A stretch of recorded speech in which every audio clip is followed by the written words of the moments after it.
Hello, and thank you for joining us for Wisconsin Parkinson Association's educational video series. I'm Jeremy Otte, Director of Outreach and Education for Wisconsin Parkinson Association. WPA provides hope, community, support, and resources for people with Parkinson's and their loved ones. Today we are talking with Todd and Kim Siedl. Kim is the Executive Director and owner of CarePatrol, and Todd is owner and Senior Care Advisor with CarePatrol. Kim, Todd, and I are going to discuss navigating care and housing options for seniors. Welcome, Kim and Todd. Thanks for joining us today. Thank you, Jeremy. Welcome to our office. We are practicing social distancing and safer at our office today. And because we're husband and wife and owners of CarePatrol, we don't have to worry about 6 feet. Thank you for joining us, and thanks for sharing. I mean, it's great that you're joining us from your office. Do you want to tell us a little bit about yourselves and your background? You've already shared you're married, but what else about you should we know? Well, Jeremy, our story goes back to 2007 when Kim and I opened up a home care company. And that was the beginning of our taking care of families and their loved ones. And the home care company was a good entry into senior living and hiring caregivers and monitoring the seniors in their homes. We transitioned out of that after about 4 years because what we felt was missing was families receiving an overview of being advised on all of the possibilities that are out there for senior housing and senior lifestyle, as well as having their finances reviewed. And, you know, there's many different touch points with that. Yeah. So we transitioned into CarePatrol as we found CarePatrol to be senior advisement. And of course, that began here in Milwaukee market in late 2014. And so we have begun growing the CarePatrol in this area of southeastern Wisconsin. And we will, of course, tell more about what CarePatrol is in a few minutes. But our background really is our hearts of caring for seniors. And one simple way that we got involved in senior care is that we had in our family an aunt who cared for grandma her whole life, including when she had Alzheimer's, dementia. And of course, the aunt worked full time. And when that aunt passed away, she left a little legacy for family members, her nephews and nieces. Yeah. I forget if there were 14 or 15 of us. And it was at a time in our life when Kim and I were transitioning out of hospitality. We had owned a 4-diamond bed and breakfast inn. And it seemed just so perfect and right that the legacy she left us was to use that financing to start a home care business. Right. And it has been really a wonderful transition for the last, 13 years for us? Right. Well, 2007 really launched us into senior care, but Todd's story, and I can brag about him, is that he grew up going to grandma and grandpa's. He's one of 9 children, born and raised here in Wisconsin. And so he's always been a caregiver. I think number 3 son of 9, he told me one day that mom was either pregnant or there was a new baby in the house. So you learn really quickly how to help others and meet their needs. But we've been married since, a while, 1983, and have enjoyed actually working together in multiple ways. But with the home care experience, we knew there were moments when home was no longer the safest and most appropriate place. So we found ourselves doing the senior placement advising as part of our role as owners of the home care company, and now here we are with CarePatrol. And let's segue into that. Let's talk a little bit about what CarePatrol is and the services. I think, Todd, you mentioned kind of helping with some of the financial questions, helping with, is home right, is a facility right? So if you can maybe touch on what some of those services are, and then what CarePatrol does to help people navigate that system. Well, thank you, Jeremy. CarePatrol is actually a national company, locally owned and operated, but we have about 150 offices across the country. Here in Wisconsin, there's 20 advisors now, over 5 offices, so we're serving most of the state of Wisconsin. And we are here in the southeastern part of Wisconsin, including kind of Greater Milwaukee. So our mandate as CarePatrol is safer senior living, your goal, our mission. So we want to make sure that care and housing solutions are presented that are not just appropriate, and that's the care level or the word acuity, but also the affordability and the financial picture for that. CarePatrol has a long history, Todd, and was social worker founded. Yes.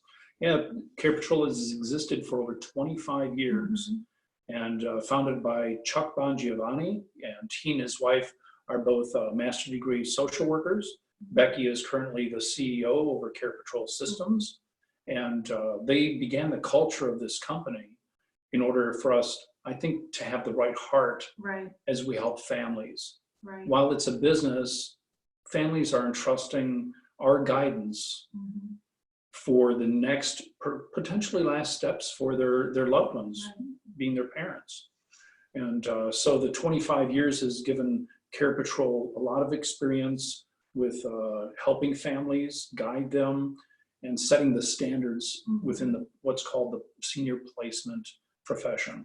Yeah, we are the nation's oldest and largest senior placement organization, not a web-based entity, but actually local owners and local advisors who understand their communities and their geography and are able to really specialize in helping families navigate what those options are.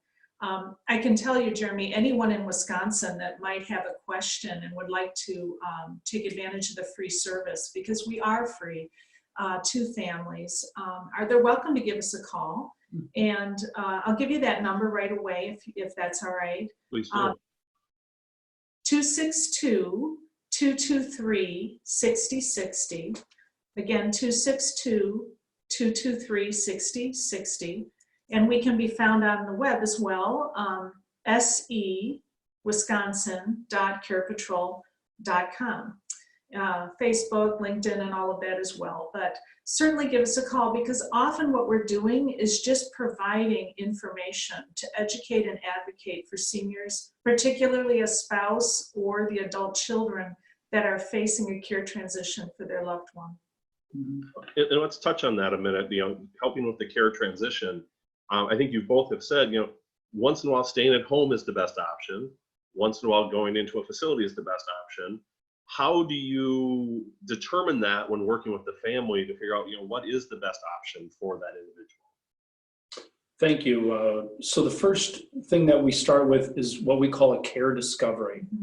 And we want to know the family's objectives, their loved ones' objectives as well, because those two don't always match and meet. And I would have to say that we often wear psychology hats. Or pastoral. Or pastoral hats in many of our discussions. Yeah. And it's bringing people together. Right.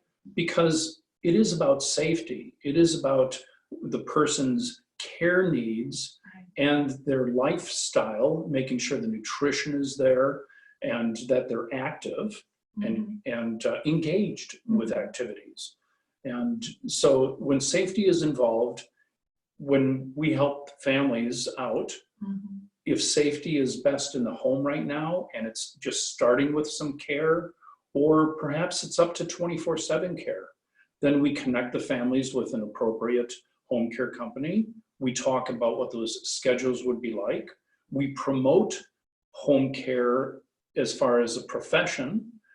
So that's our background that's too. Our background, yeah. And everyone wants to stay at home with their perennial beds, right? Yeah. But it's also about making sure that the company's caregivers are insured and bonded and managed. Right. And so as a part of that evaluation or that care discovery, then we also segue into, well, what is assisted living, memory care, and skilled nursing, and doing a comparison of those. We help break down the finances for a person. Believe it or not, it's about the person, but finances do drive things. Right. And when we help break down the finances, we can at least have them see what a budget would be for home care and when they would have to transition into assisted living, and stay in touch with them during those times. Sometimes a family may decide, and I'll just say people in our sort of generation dealing with our parents, we may have the most peace of mind knowing that our mom or dad is in an assisted living or memory care, and they have a middle of the night something that a nurse can respond to.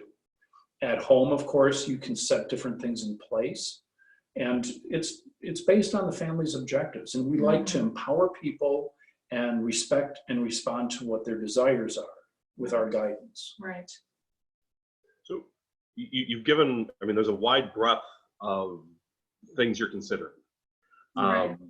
I would think if I'm looking at a potential options for my family, the sooner I reach out to you, the better, right? If I call you and say, well, we need them in by Saturday and today's Friday, what can you do? It's going to make your job a little more difficult, I would assume. Mhm. Well, that's a good point, Jeremy, because there is never really a good time to call when you have the thought of maybe there's a change in care or I haven't quite seen Dad that way. That's the best time. So just have the conversation to start identifying what is that acuity. So in a clinical setting, they call it the assessment. But our care discovery is looking at the whole person and not just what are the care needs, because that is the driver. We're wanting to make sure that there's a solution in place that is going to meet the care needs of that individual, but also the financial picture so that they can perhaps age in place without multiple moves. We find people particularly would say, well, Todd's dad, he is in a memory care community, and that just happened within the last 6 months, right? Yes. But we needed to find a community that was licensed at a level that he could age in place to meet perhaps a progression. And someone that has a Parkinson's diagnosis, it's a very similar situation, where what we're looking at today looks like, okay, all the props are in place. We've got the casserole patrol. We're making sure that the diet is there. The meds are in a machine. You know, we've got home care in place with the bathing assist. We've got all of that. But we think maybe someday, maybe Dad will have to move. So our conversation is, okay, let's put options on the table that allow them to meet their needs now, but also going into the future. So short answer is, as soon as you have a thought, it's a good time to call. Honestly, Jeremy, some people wait for the suddenly. We get the call and mom's in a rehab bed and discharges next Wednesday. What can we do? And honestly, that forces what I call the tyranny of the urgent and a decision that perhaps needed to be made, but now it's causing, okay, with a moment in time, what's the care level? What's the appropriate solution?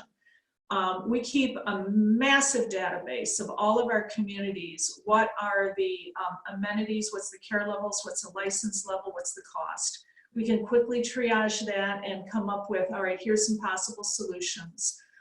We'll talk about this whole COVID-19 environment, which has changed a little bit of how we do what we do. But know that the moment when you say, gosh, Dad, we're going to go tour some communities. We're going to look at a change in housing for you.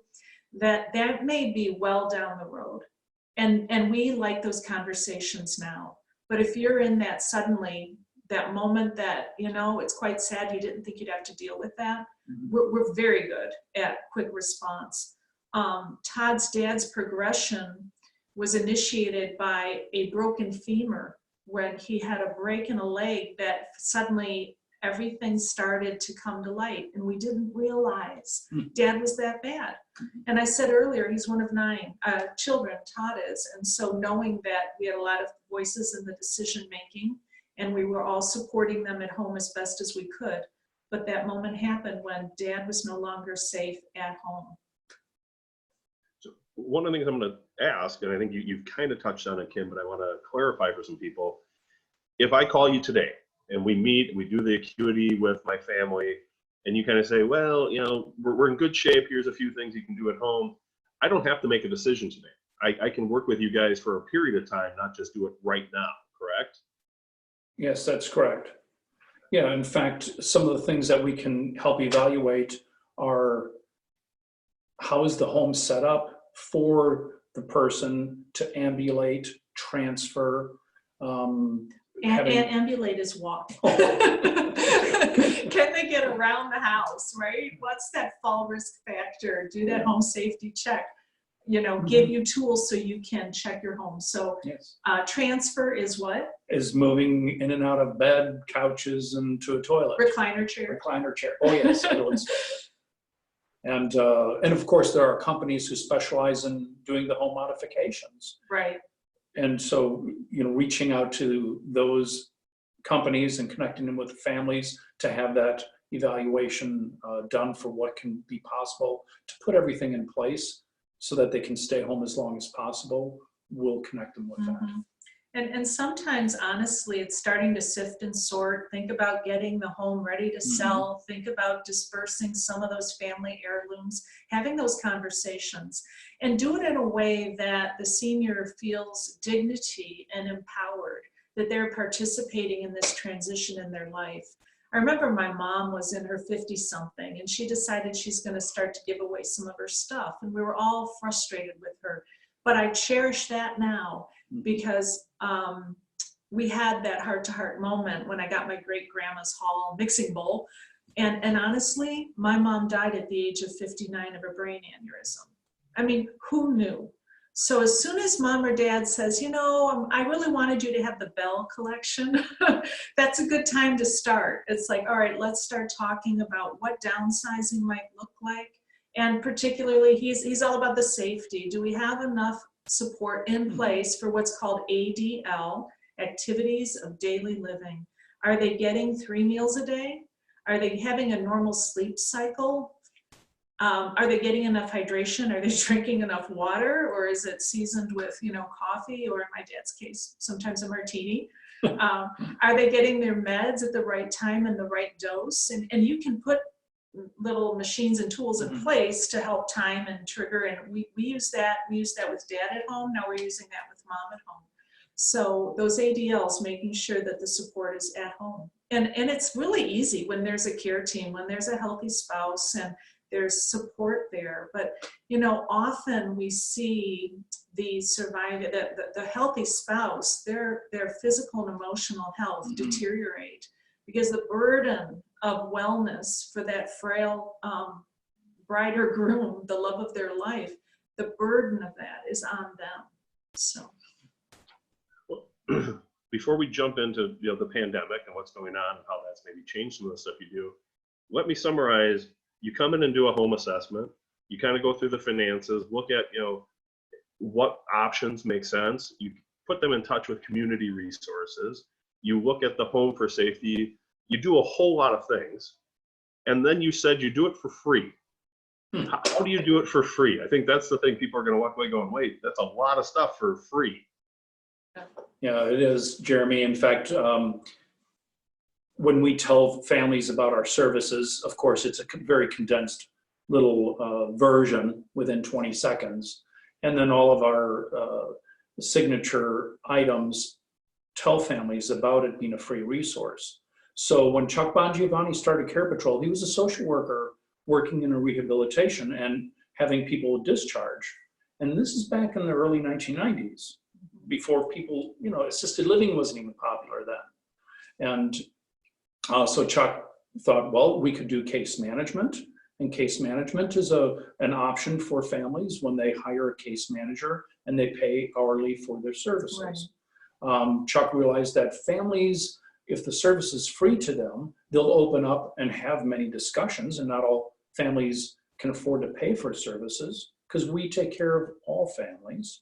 There's no one we don't take care of. And so Chuck realized that there's a marketing budget for assisted livings to find, or to fill their rooms, I should say, and we're just a part of that marketing budget. Right. We bring a pre-qualified person. In fact, we're an advocate for the family. The families do not even have to have any interface with the communities. We do that entire process for the family until it's time to tour. Mm-hmm. And then we pick the families up and take them on tours. We have a 4-page checklist. We ask all the hard questions to make sure that we've taken, say, the possible 30, 40 communities in there down to 2 or 3. And families, they're welcome to tour many more than that, but the accuracy of what we do is pretty amazing.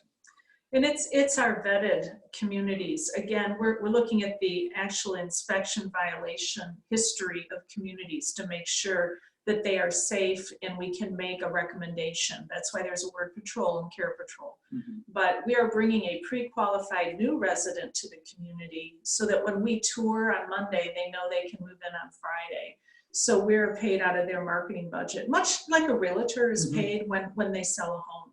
So for that, we don't have to meter and bill by the hour. We're able to help the family for as long as it might take. And honestly, Jeremy, most of our client cases are families that are in that suddenly, that urgent thing, but we like having those conversations in advance. And I think our heart is originally, you know, home care owners, is that home when possible, but again, safe and appropriate. All those tools I mentioned, the home assessment and those modifications, we resource to the families for them to explore. And even again, the recommendation of perhaps even elder law attorney, financial planners, downsizers, home care, obviously, and others. But when it comes time to determining if a change in housing, that's our real specialty, because there's various license levels. We're looking at geography, because where do you want to live and how far does the daughter want to drive? We look at the values and the preferences. Is the faith, a faith-based community, a high priority? I mean, obviously acuity, but also the affordability and finances, but we have to look at the whole person because this is their home. And then obviously that care and violation history that we do review, and then it actually communicate to the family as well. So in the assisted living industry, we're strong supporters of the Wisconsin Assisted Living Association, and they really celebrate and work with us because they know that we are supplementing their marketing. Perfect. I think you really have covered how it is free. I think it's a great resource for people to be aware of. You kind of talked about, hey, we narrow it down to a couple facilities, we go do a tour. Well, we know with the current pandemic, it's harder to maybe do some of those tours. So how have certain things you do, and you see some of the home health and or assisted living facilities, how have you seen some of those things change with the current pandemic? Well, good question. I mean, who knew on Happy New Year, January 1, 2020, that this is where we'd be, right? And I was joking with Todd that COVID-19 must mean that I'm going to gain 19 pounds after all this is over because I am not touring communities anymore.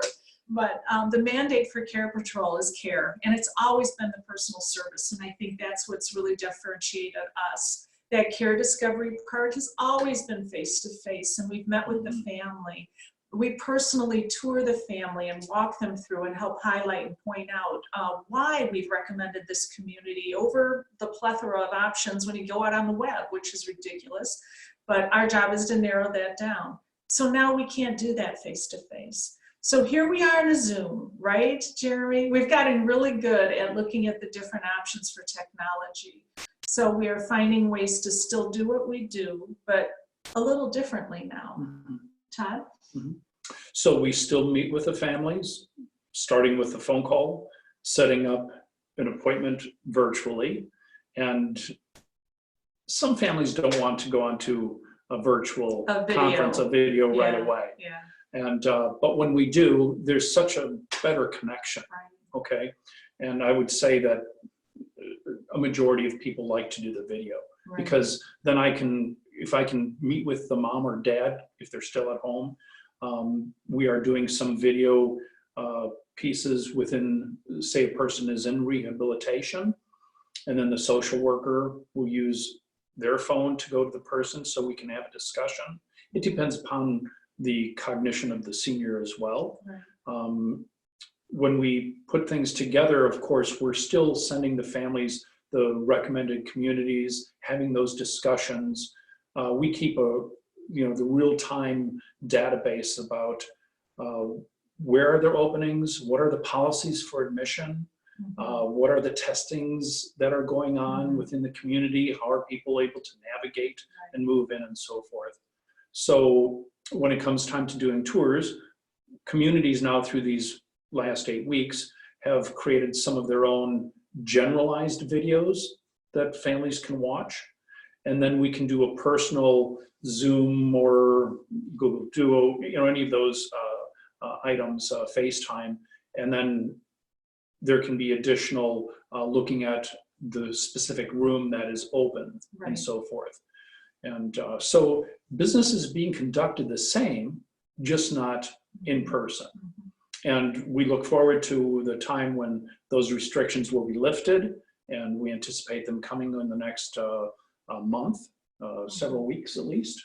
And there will be still a new normal Right. that will adjust. It'll be piecemeal. Right. But our mandate is still to do the right thing for the families and go through the process.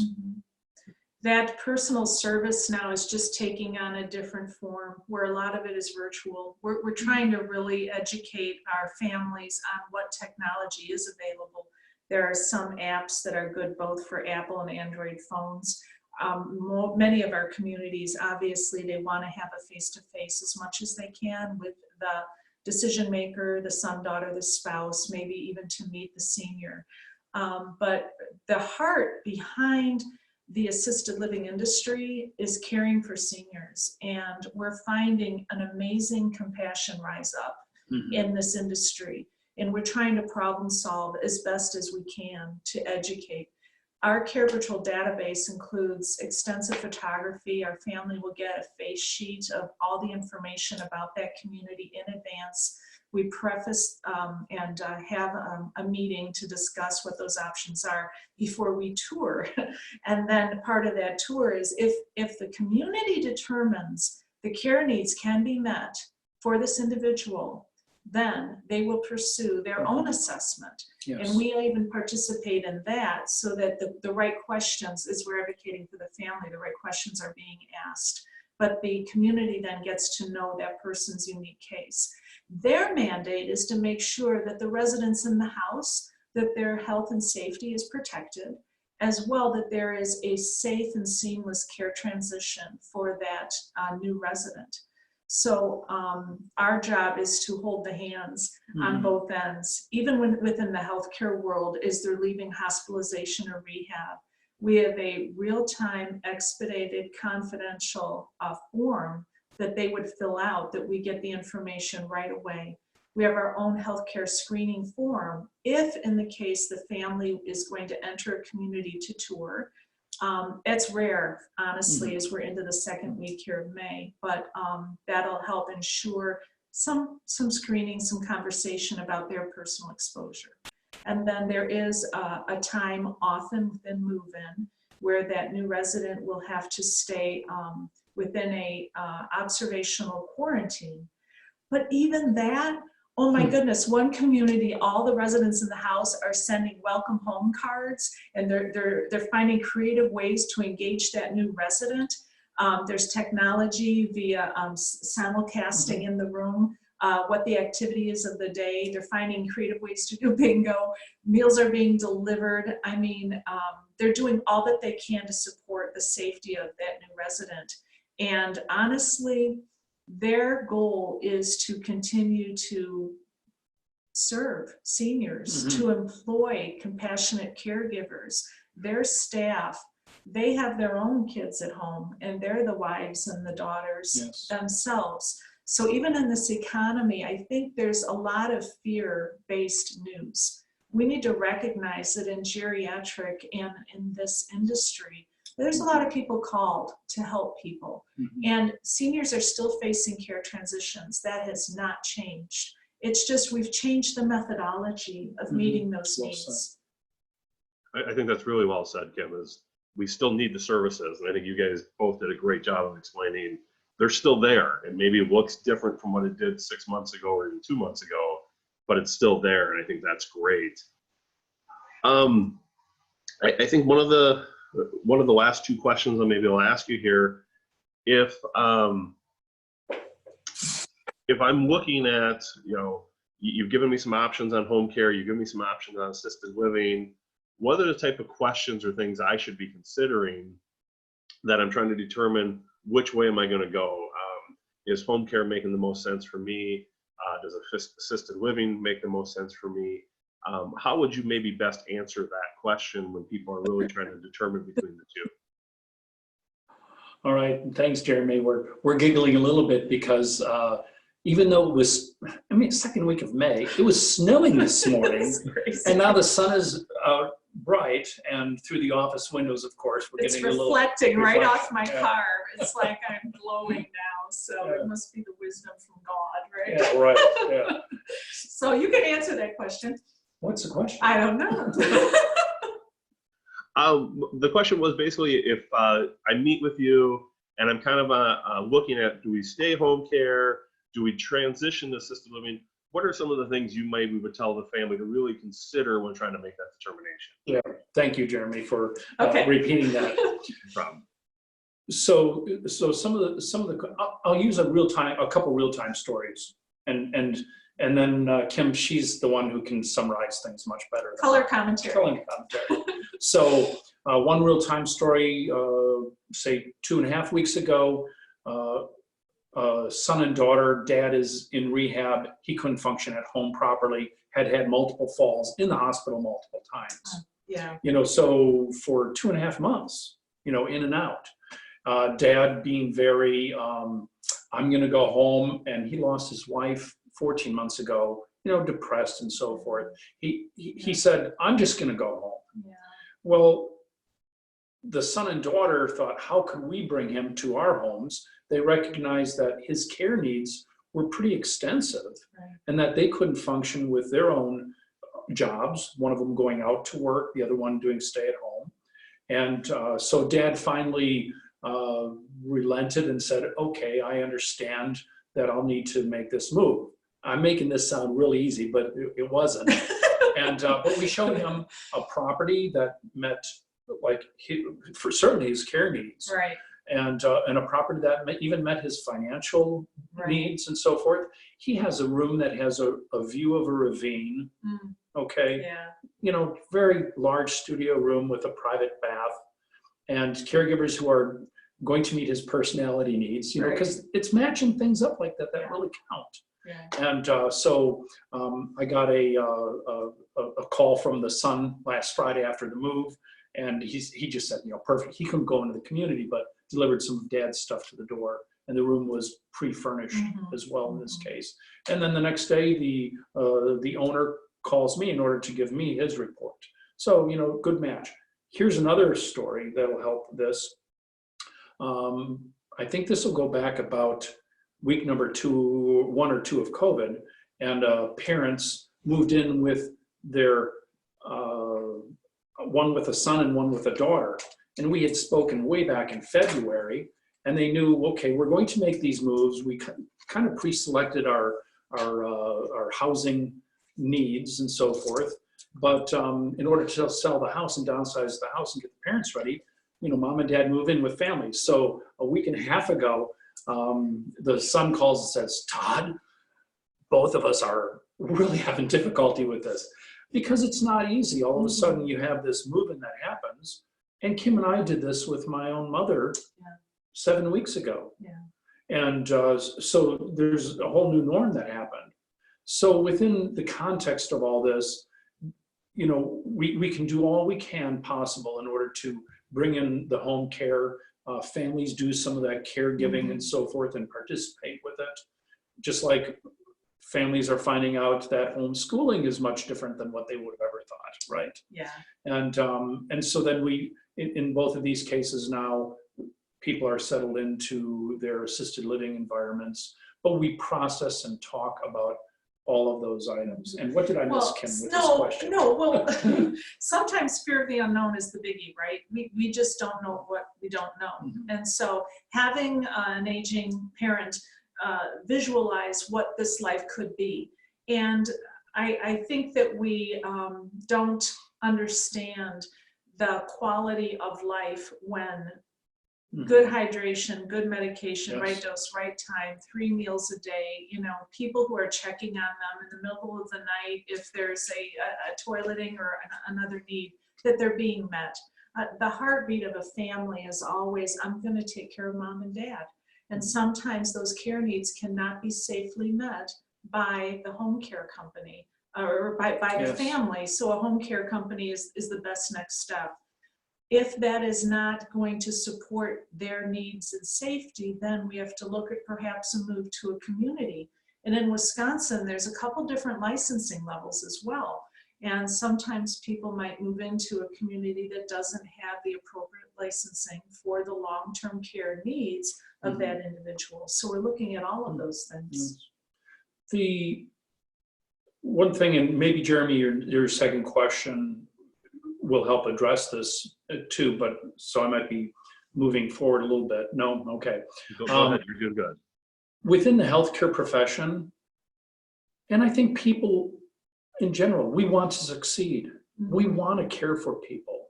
And so the assisted livings have taken wonderful measures in order to meet the goal of safety. Right. So many of them are checking their resident temperatures twice a day. And if they have someone who's coming in, of course, there's COVID tests that are being done now, and just, you know, following a standard policy and procedure. And the assisted livings have done marvelous things in order to meet activity needs. You know, you have, how many touch points do you have in a day for a resident, or even, yeah, for a resident when they're in the community? Do you wake up in the morning, you need help with some ADLs, whether it's physical or directional. You have a meal that is served. Then you have an activity. Then perhaps you have preparation for lunch. So you might have like a toileting schedule or something that happens. Now you have lunch. Then you have the dishes removed and you have another activity. Then I'll kind of call it a standard nap time prior to dinner. Now you have dinner. You're still actively involved with people. And then you have after dinner. And finally, maybe an activity of quietness, watching a TV program. So there's so many interactions. And isn't it wonderful to think that you could be at home sleeping at night, knowing that if your parent had a need in the middle of the night, whether it's emergency or non-emergency, that someone's checking in on them, doing 1 or 2 hour room checks, or that they can press their call button and ask for help. And that gives you a peace of mind. And I think you did a great job there, Todd. And I think Kim mentioned it earlier in their discussion, was some of these issues aren't just the person we're talking about. It's not just dad, it's the sons and daughters and daughter-in-laws and son-in-laws, the other care partners, and giving them a peace of mind is very huge. And they oftentimes don't take care of themselves. So by making the right determination, they can do that. I think that's really well said on your part. I think we're wrapping up. You hit on a couple questions I had there that worked really well. If you want to, please give us the Care Patrol number one more time, but then is there anything we haven't touched on that you really want to make sure people remember when considering some of their, navigating their care and housing options? Thank you, Jeremy. I just want to assure families that there's a lot of people out here that care, and you're not in this alone.